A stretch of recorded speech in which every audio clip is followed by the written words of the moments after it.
What's up YouTube, this is DWS Darius, and as you have requested, this is my fish room tour. I'm going to show you all my tanks, all my setups, and as always I want to thank everybody for watching, and enjoy.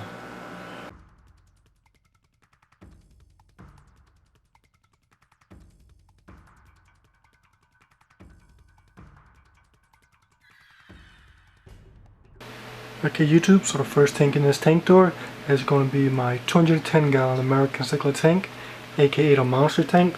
And this tank is not in my fish room, it's actually in my office area.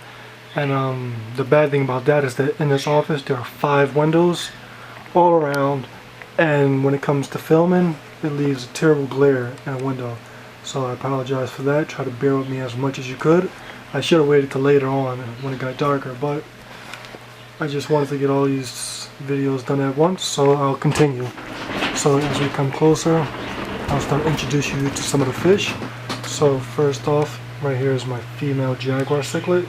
I just did a water change about 5 minutes ago, so the water is still unsettled, so it's going to look a little cloudy. But yeah, this right here is my female jaguar cichlid. Come over to the right, we have the 2 stars of the tank, the albino tiger oscar. And as I said before, these glares are just terrible, so I apologize about that. Up there we have sticking out his face a bitcher. The full name I'll put on the screen because I really don't know the full name of it. What just came in front of me is my Synodontis eruptus catfish, and this is definitely one of my oldest fish. Yeah, he's been in a lot of my different tank setups, and right now he's about 8 inches. Right here is the biggest fish in the tank, my 14 to 15 inch peacock bass. I'm guessing it's a female because of just the form of this fish. A male would have had a nuchal hump by now, so I'm guessing that this is a female. A very beautiful fish. And right over there is my male red devil cichlid. He's the aggressive hyper fish in the tank. He's not too much aggressive towards everybody else. However, when I stick my hand in there, he goes crazy and tries to attack me. So yeah, that's the fish I have for this tank now. However, I do plan on making a couple of changes to this tank. First off, I will be adding a 3D background pretty soon, so look forward to that. And also, the whole stock of this tank I might be changing. Now, somebody suggested that this would look awesome as a planet tank, a 210 gallon planet tank, which I think would look nice. However, I feel that I might want to stay with big fish in this big tank, and I might be looking towards a Giardini arowana.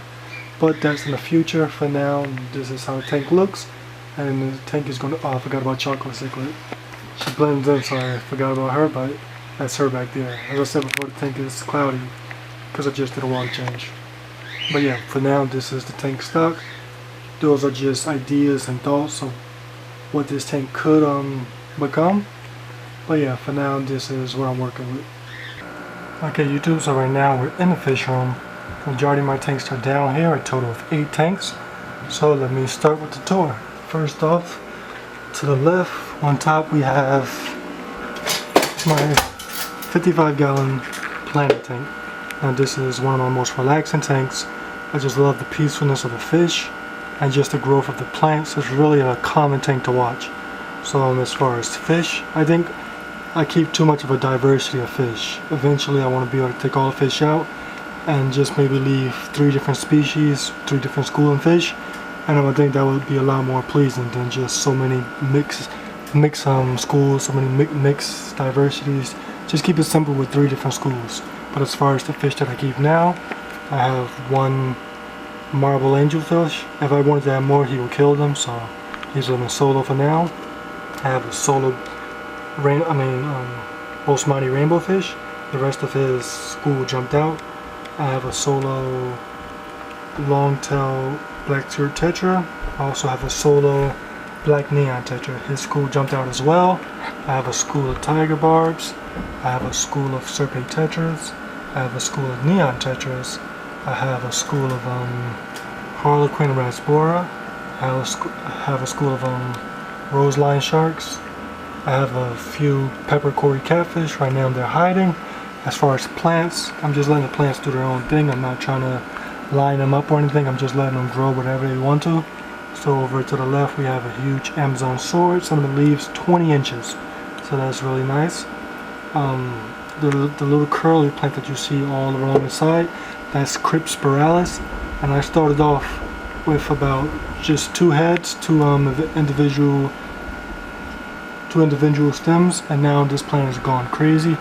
The main stems are just producing so many different leaves, and as far as runners, I have runners all in the front of the tank, and as I said before, I'm just letting this do its thing and sending runners to the front, and I'm going to leave them there in the front. I have that one runner, another runner right here, another runner coming up right here, and 2 more on that side. So that's Crypspiralis that's trying to take over.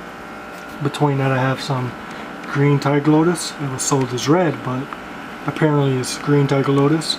It's a very decent plant altogether though, very nice, fills in a lot of gaps well.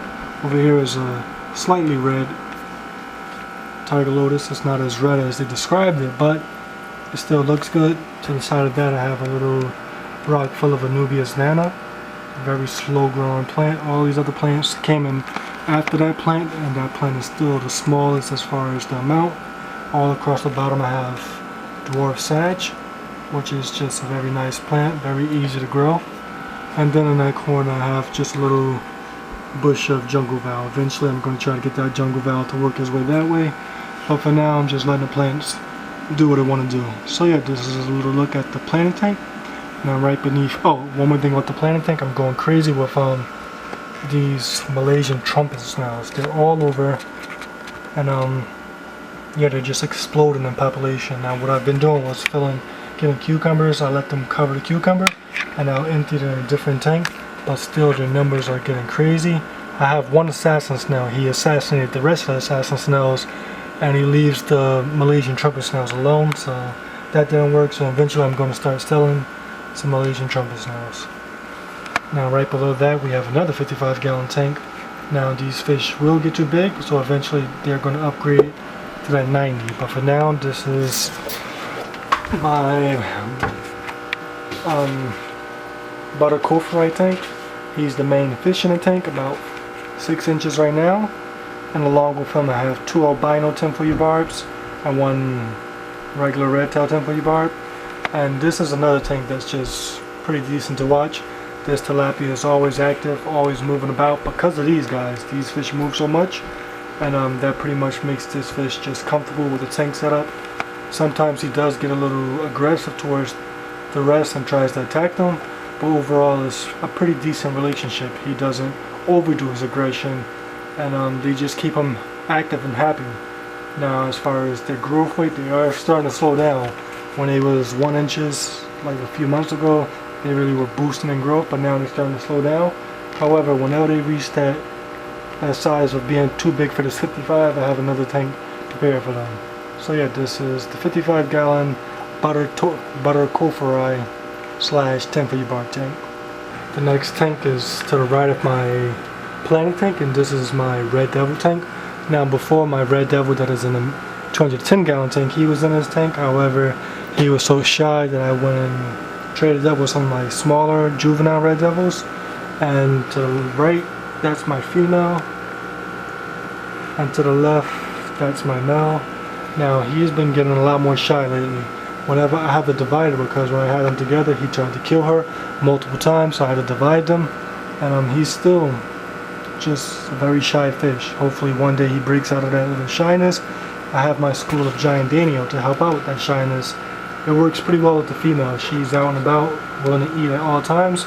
He's still quite a bit shy, so still needs to break out of that shell. I never had a Red Devil to this point that actually stood up to their reputation. Everyone I had was shy and timid and skittish, so hopefully this guy is able to break out of his shell and just truly be a true Red Devil with that true attitude and a beastly figure.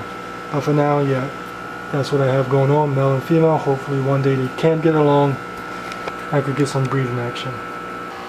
Okay, so directly under the Red Devil tank we have my newest setup. This was previously my koi grow out tank. However, the koi weren't really, now the Red Devil wants to come out. But yeah, my koi weren't really growing as they should have been growing. They were growing quite fat and stubby. So I released them into the pond so they could grow with more space and just see what becomes of them when spring comes around. But as for this tank, I was left with an empty tank. So many different suggestions, so many different ideas. However, I decided to go with another community tank. So I made a little simple rockscape, added a few pieces of Trident Java fern, and as far as fish, I added just some community fish. I have a school of rummy-nosed tetra. I have a pair of Gardneri killifish. The male just went back there, but these are a very beautiful group of fish. That's my male, and look at those colors. Definitely a beautiful fish. I have a male and a female. I'm not sure if they're going to get any successful breeds because of these rummy-nose. I know they're greedy, so they might eat any opportunity of these guys breeding. But yeah, that's awesome. I just wanted to get something unique with this tank, and for me that's very unique, a very beautiful fish. That's the female right here. Not as much color as the male, but still a very beautiful pair. And I also have 3 skunk cory catfishes in here. Right now, that's one right there. So yeah, I'll get a different video where I go in more detail with this tank, but this is my newest setup, some new fish, and just want them to get more comfortable. Once they get more comfortable with me, I'll be able to make better videos of them. Those colors are just amazing. So right next to this we have the 90-gallon tank, and this tank is, I just set this up as an emergency tank. These are my 2 peacock bass. As you know, I was trying to grow out 2 more to go with my main peacock bass upstairs. However, when I added them, he pretty much destroyed them, beat them up badly, or she beat them up badly. After that, I released them into the pond to recover. They recovered quite nicely.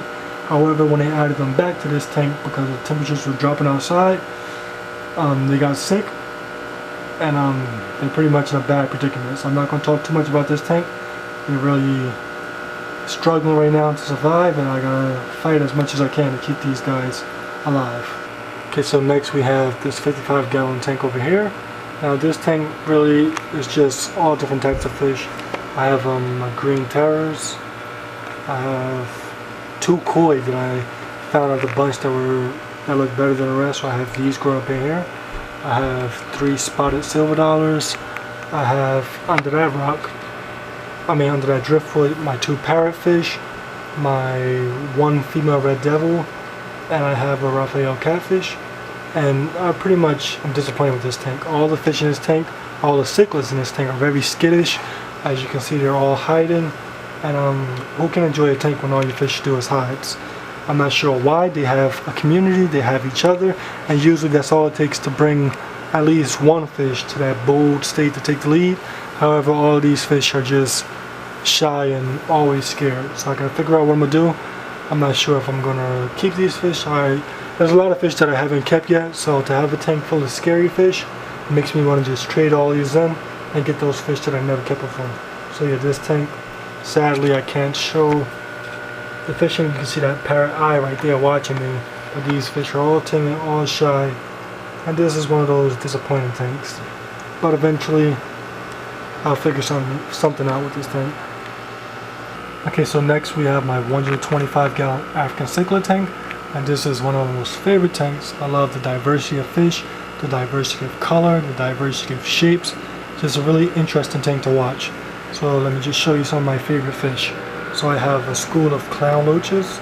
I have 6 in total. One of them is the biggest fish in this tank at 7 inches. So that's pretty awesome.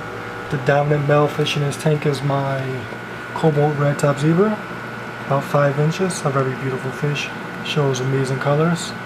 After that I have the Venusta cichlid. He's second to top, an awesome fish. Right now he's a bit camera shy, so he's not going to do too much, but he's right there. Then I have my OB zebra, a very beautiful fish, very nice. Then I have Tropheus the boyseye from Lake Tanganyika, an awesome fish, one of my oldest fish that I keep. I have a yellow lab. I have this Victorian, and I get so many different names for this fish, it's crazy. If anybody knows the exact name of this fish, please let me know. I called it a species 44, I called it a tomato hat. So many different names, I really don't know the exact name, so if you know, please let me know in the comments below. This right here is my female Borellii. I have a male juvenile, which is right here. His colors are not, they're coming in slightly. He's still quite small, so he's not displaying his full color, but the bigger he gets, the more sharp color he shows, so that's nice. I have 2 frontosa, this one right here. This is the least dominant. My Other one over here is about twice this size. I bought them both the same size, the same time.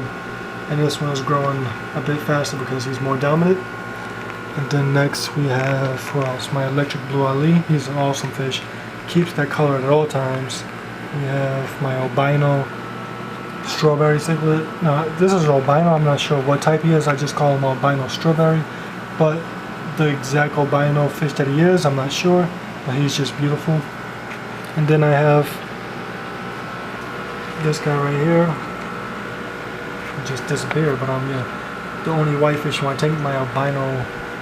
I forgot the name again, but I'll leave that and a little link on the screen of this fish. Oh yeah, this is my African cichlid tank. I could go on and on with the fish in this tank because the diversity of this tank is just so many different fish, so many different colors, so many different ideas. Back there's the reddest fish I ever came across, my red jewel cichlid. She's hiding right now, but yeah, she's in that corner. I can't get her. She's with her ugly male. But yeah, this tank I can go on and on, but I'm going to cut it short. This is my African cichlid tank. I do have a few ugly fish I want to get out, like that Eureka. I guess it's a female because it's not producing that much color. I had it a year and no color is coming forth. Also, this female hongai is just looking terrible. The males really do her dirty, so she's going to have to go. This is the son of the dominant male. He's not able to show as much color because if he does, his father will kill him, so he's going to have to go. So yeah, I'm going to make a few changes with this tank as well. I don't think I'm going to be adding too many more fish because these cichlids are growing, and I know some of them do get pretty big, so I just want them to reach their full size. Okay YouTube, so the last tank in this fish room is going to be my 40-gallon Reef tank. I've had this tank for about 8 months now, and this tank has proven to be my most expensive tank, my most time-consuming tank, but yet my most rewarding tank. So I'm just going to do a little brief summary of what's going on in this tank. So as far as fish, first off you see he just disappeared. Right there is the 6-line wrasse. I've had him for about a month now. He's a very excellent fish because he uses the entire tank. The clownfish that I have, this pair right here, pretty much stays to the right side of this tank. However, the 6-line wrasse uses the entirety of the tank, and that's pretty awesome. And I also have a pair of pajama cardinals. One is right there in the back, and another one is back there with him. But that's all I got as far as fish. As far as inverts, I have a bunch of hermit crabs. I have my 3 awesome skunk cleaner shrimp. I have 1 emerald crab, and if I can find him, I'll show you something cool. But right now, I'm not sure where he's at.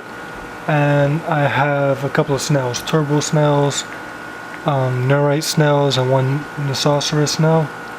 As far as corals, I have some green button polyps, some mounted to this rock, and a big colony down there. I have some red mushroom corals, 1 blue mushroom right here, a beautiful frog spawn coral, a very beautiful coral that's so easy to take care of.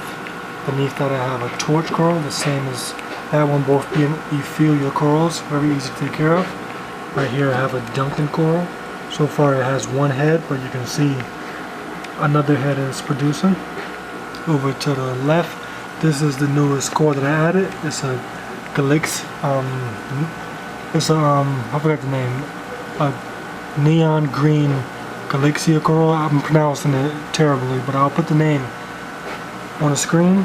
But this coral is very beautiful. However, many people don't like this coral because it's just so deadly. Now as you can see, those sweepers are just extremely long. And I just got this coral last night, and already look how long the sweepers are.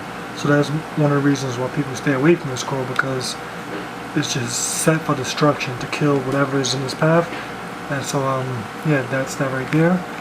Right there is the bigger pajama cardinal. What else? I have this trumpet coral. The other day I was trying to move it and it broke. It was 1 piece, now I got 2 different pieces, and it's still alive, so I guess I fragged it by mistake. I have a few polyps scattered across these rocks, a few zoa, some yellow polyps over there, some exenia. This exenia isn't really doing so well. When I first bought it, it was nice and expanded. Now it's pretty much staying low. It's still alive, but it's not as long as it was before. I'll just keep watching it to see what I can do as far as tank quality. I still keep my water pristine and as clean as I can. Right here I have a little frag of green star polyps. I think it might be a bit different from your average green star polyps. The tips are white instead of green. So I'll continue watching that. And right back there I have a devil's hand leather coral. I added it back there. It used to be in the front, but this coral right here is a killer. So I had to put him back there in the back. He's doubled in size since when I first bought him. And yeah, I'm just going to watch him as well. And yeah, that's just a little brief look at the reef tank. I'll do another video with a more detailed review. But yeah, this is a very interesting tank. All different types of activity. Now if we could just find that emerald crab, I could show you something nice. Okay, so I stuck my hand in the tank and now the emerald crab is emerging. Now you saw my skunk cleaner shrimp go crazy in my hand. And believe it or not, this emerald crab is just the same when it comes to me sticking my finger in the tank. You see the shrimp are all over me. Well,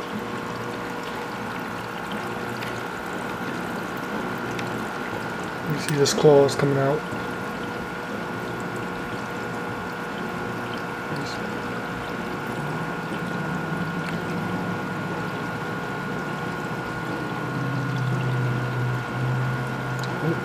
You see he's coming out, he's pinching, and he got me.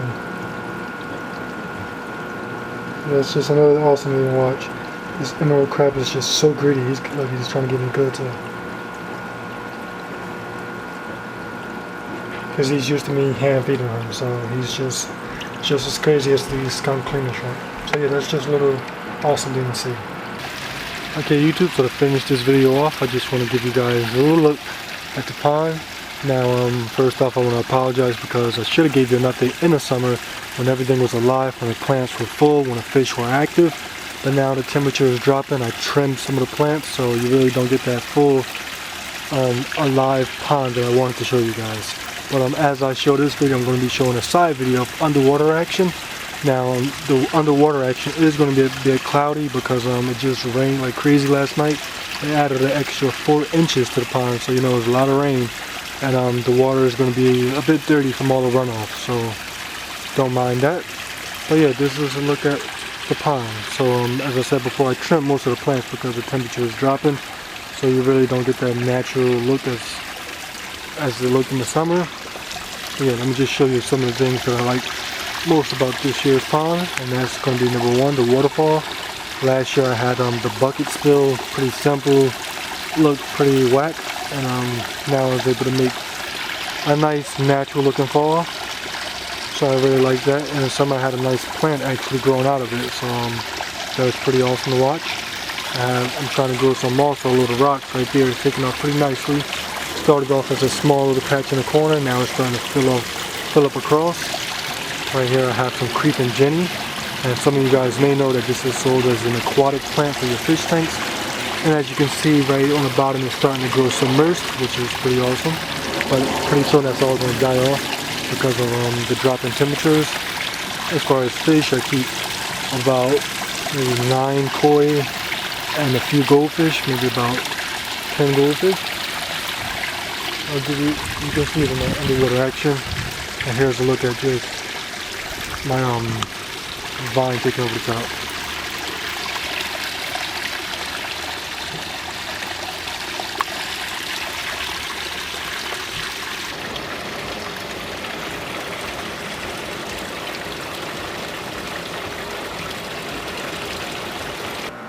Okay YouTube, so that's a fish room tour. I'm sorry because I know it was a bit sloppy. I should have put more effort into it, but I'm rushing. I got a lot to do today, so as always, thank you all for watching.